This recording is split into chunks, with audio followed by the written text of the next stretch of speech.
May the words of my mouth and the meditations of our hearts be aligned with your love, our strength, our courage, and our freedom. Amen.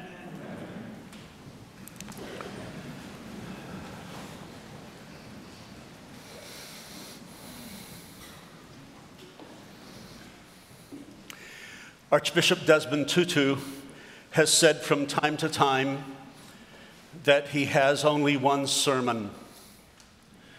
It is the sermon about community. And community provides the lens through which he understands everything in life, from forgiveness to justice and peacemaking. Archbishop Tutu anchors his sermons on community in a term which is actually a power, a dynamic, in which Africans believe. It is something that is difficult to render in English, he says. Africans call it Ubuntu. It describes the essence of being human. Ubuntu. In the Archbishop's words, in our African language, we say, a person is a person through other persons. I would not know how to be a human being at all, except I learned this from other human beings. We are made for a delicate network of relationships, of interdependence. We are meant to complement one another. All kinds of things go horribly wrong when we break this fundamental law of our being. Not even the most powerful nation can be completely self-sufficient. You know when Ubuntu is present and when it is absent. Ubuntu speaks about humaneness, gentleness, hospitality, putting yourself out on behalf of others, being vulnerable. It embraces compassion and toughness. It recognizes that my humanity is bound up in your humanity, for we can only be human together. People with Ubuntu are approachable and welcoming. Their attitude is kindly and well-disposed. They are not threatened by the goodness in others because their own esteem and self-worth is generated by knowing that they belong to a greater whole. To recast the Cartesian proposition when Descartes said, I think, therefore I am, Ubuntu would phrase it, I am human because I belong. I am because we are. No one comes into the world fully formed. We would not know how to think or walk or speak or behave unless we learned it from our fellow human beings. We need other human beings in order to be human. The solitary, isolated human being is a contradiction in terms. So central to our lives as human beings is that you cannot be a human being alone. You cannot be a compassionate person alone. You cannot be whole alone. We must, as St. Paul wrote, carry one another in our hearts. My humanity is bound up in yours. Ubuntu tells us, I need you in order to be me. Ubuntu is a concept that Dr. Martin Luther King Jr. practiced without using that term, summed up in that famous sentence, injustice anywhere is a threat to justice everywhere, from his letter in a Birmingham jail. He said, we must all learn to live together as brothers and sisters, or we will all perish together as fools. We are tied together in a single garment of destiny, caught in an inescapable network of mutuality, and whatever affects One directly affects all indirectly. For some strange reason, I can never be what I ought to be until you are what you ought to be. And you can never be what you ought to be until I am what I ought to be. This is the way God's universe is made, Dr. King said. This is the way it is structured. I returned from Boston after midnight this morning. I had gone to stay for 2 nights in our Episcopal monastery, nestled on Memorial Drive between bustling Harvard University and the quietly flowing Charles River in Cambridge. The occasion was the death of Tom Shaw, a dear friend for almost 30 years, a monk, and for 20 years the Bishop of Massachusetts. Tom early on impacted the course of my priesthood and became the functional godfather for our son Peter. He prayed for him every day.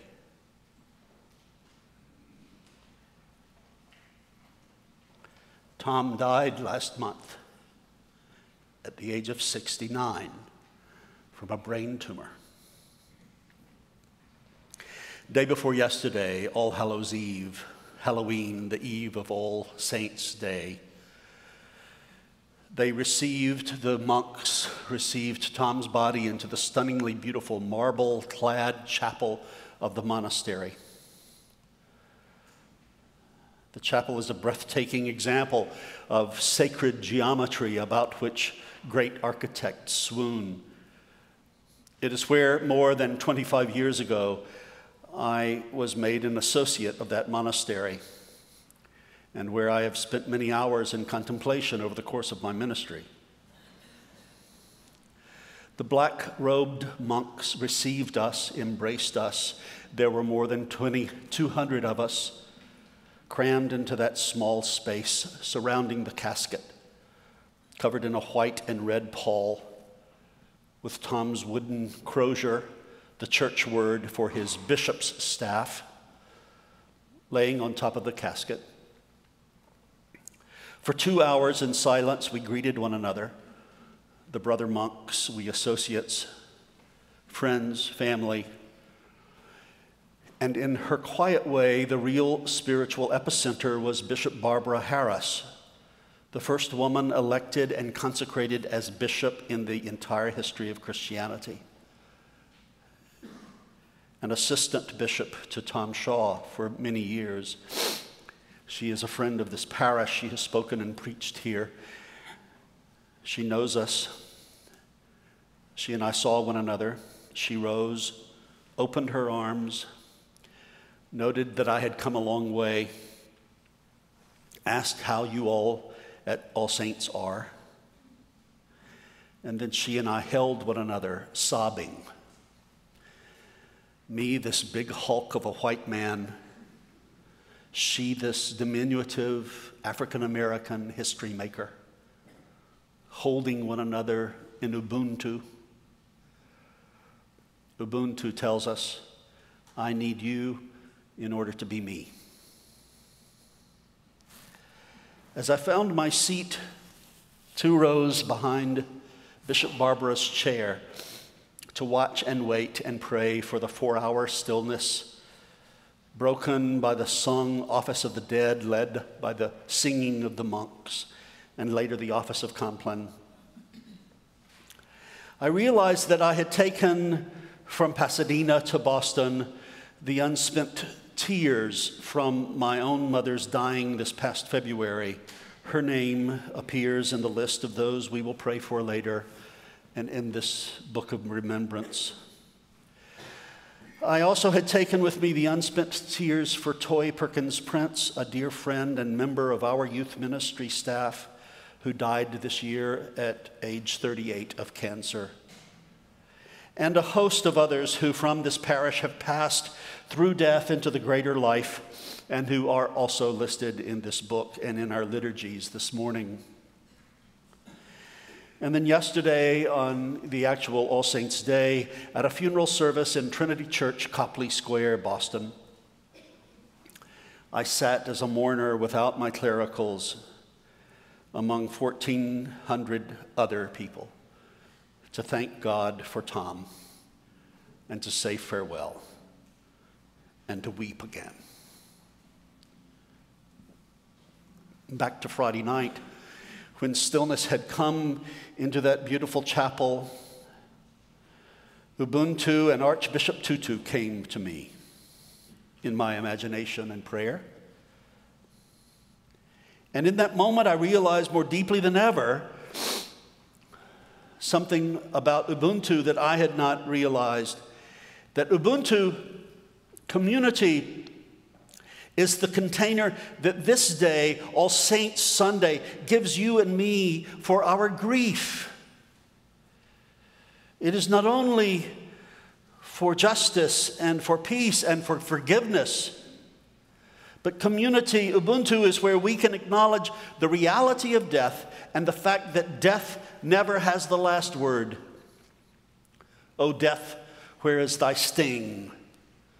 Where is thy victory? When we live together, acknowledging that we are made for a delicate network of relationships, of interdependence, we are meant to complement each other. Oh, let us know that in Western Africa, in Palestine, in Israel, in Syria, throughout Islam, we are meant to complement each other. All kinds of things go horribly wrong when we break that fundamental law of our being.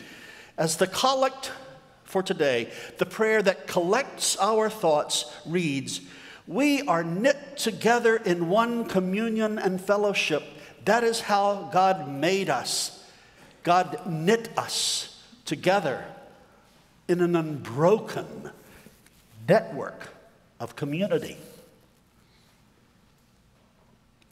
The Beatitudes are always read on All Saints' Day, the beginning of the Sermon on the Mount.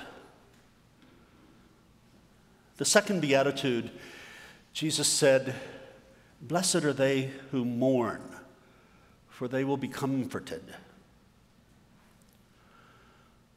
Comfort is one of my favorite words. I love it.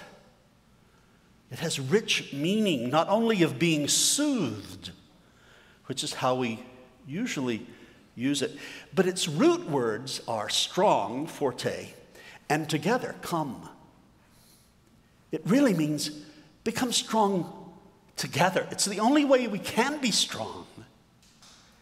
Blessed are we who are grief-stricken, for we will not only experience strength, but we will experience that the way God makes everything new, even in the midst of death, the way God makes everything new is through relationships, is relationally. We are made strong together. Ubuntu is about all of life, including grieving. You can't move through grief to your next chapter in isolation. Comfort. You can only get stronger with other people.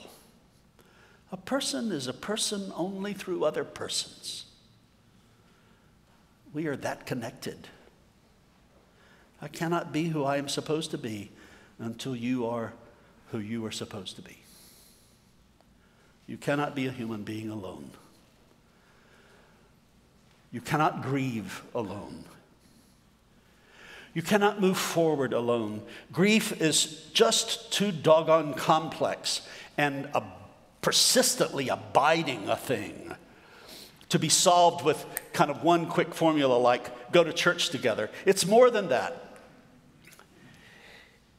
At the same time, coming together like we have come together this morning with our grief is crucial in order to be comforted. You cannot be made strong together by yourself.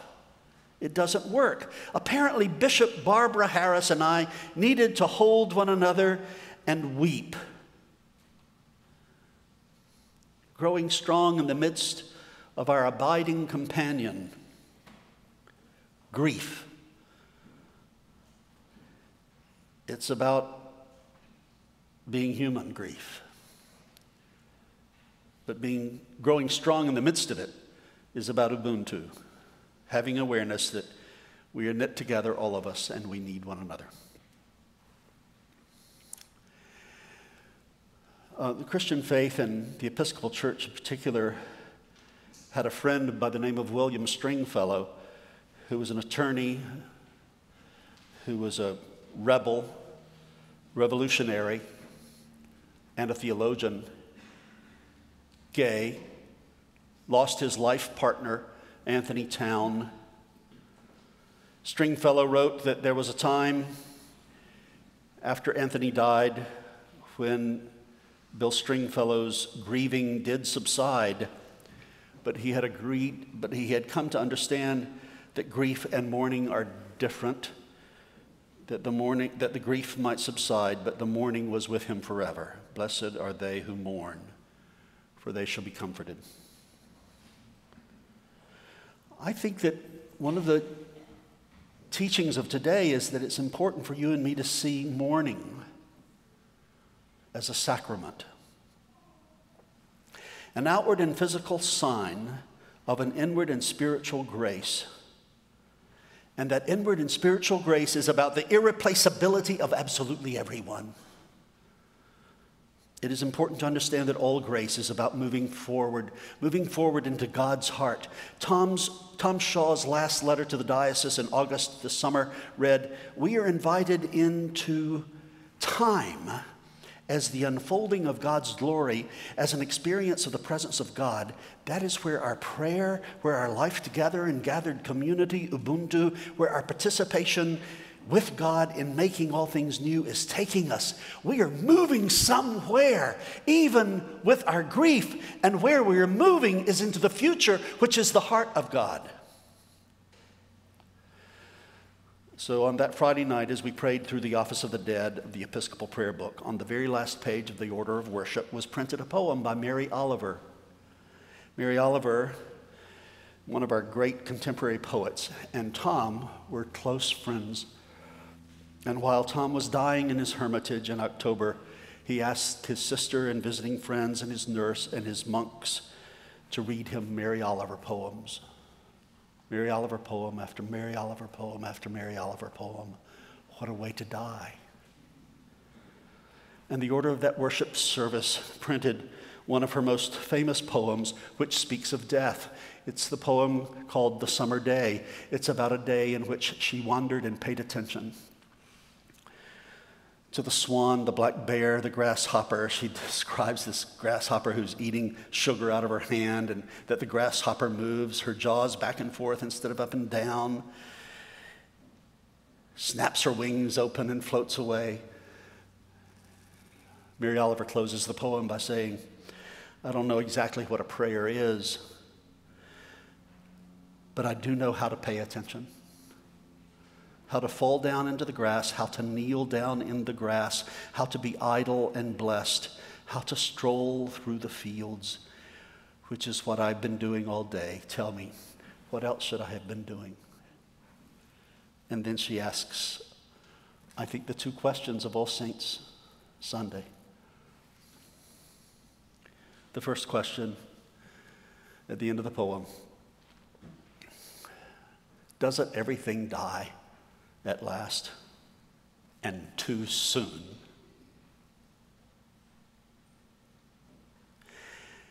And then she asks the deepest question. Tell me, what is it you plan to do with your one wild, precious life? All Saints' Day is a call for us to know that we are all knit together and can only be whole by living with awareness of how deeply we need one another in order to be who we're supposed to be. We need one another to acknowledge and not be in denial of the reality of death, that everything dies, and it lasts too soon.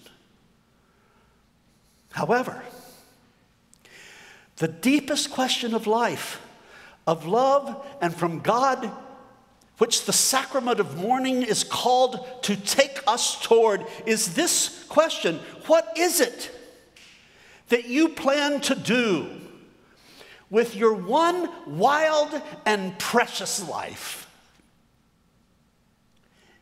May God give us the grace to keep that question ever, ever, ever before us. Understanding that the only way to discern the answer to that question is in community, in Ubuntu, knit together in an unbroken fellowship divine. Amen.